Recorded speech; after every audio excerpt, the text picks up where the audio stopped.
सुनबाईंच्या विजयानंतर शहाजी बापू पाटील यांना अश्रू अनावर झाले। सांगोला पंचायत समितीवरती शहाजी बापू पाटील यांच्या सुनबाई राणी पाटील विजयी झाल्यात आणि त्यानंतर शहाजी बापू पाटील यांना अश्रू अनावर झाले।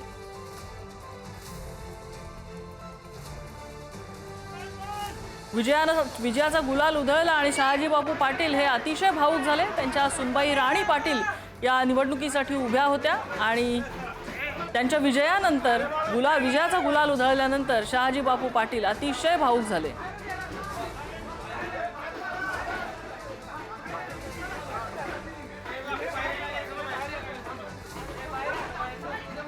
इकडे शरद पवार यांच्या राष्ट्रवादीच्या सक्षना सलगर यांचा पराभव झालाय। धाराशिवच्या तेर जिल्हा परिषद गटातून सक्षना सलगर यांचा पराभव झालेला आहे। भाजपचे आमदार राणा जगजितसिंह पाटील यांच्या पत्नी अर्चना पाटील इथे विजयी झाल्यात। ओमराजे निंबाळकरांचं गावकीपेक्षा भावकीवर लक्ष जास्त असल्याचा आरोप सलगर यांनी केलाय।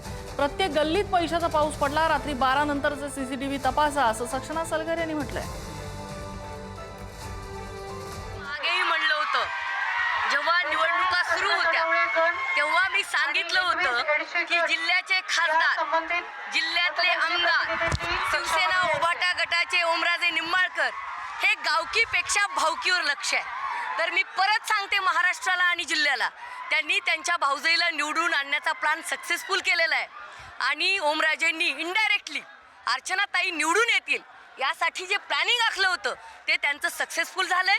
मी ओमराजेंचं, कैलास पाटलांचं अभिनंदन करेन की तुम्ही जो हा लीड घेतला त्याबद्दल तुमचं अभिनंदन। आणि आता जिल्ह्याला आणि राज्याला कळू द्या, दोघं भाऊ कसे एक आहेत, तिसऱ्याची एंट्री नाही। अत्यंत दुःखाने मला महाराष्ट्राला सांगायचंय, ज्या पद्धतीने मराठा ओबीसी लावला गेला, वाद लावला गेला आणि बाकीच्या वोटर्सला जी दमदाटी झालेली आहे भाजपाच्या अर्चना पाटलांकडनं ती सुद्धा, आणि पैशाचा कोटीमध्ये पाऊस प्रत्येक गल्लीमध्ये, मी तर म्हणेन तेर गावचे प्रत्येक सीसीटीव्ही रात्री 12च्या नंतर चेक व्हावेत। करोडो रुपयाची वाटप स्वतः अर्चना पाटील आणि त्यांच्या कार्यकर्त्यांनी केलं।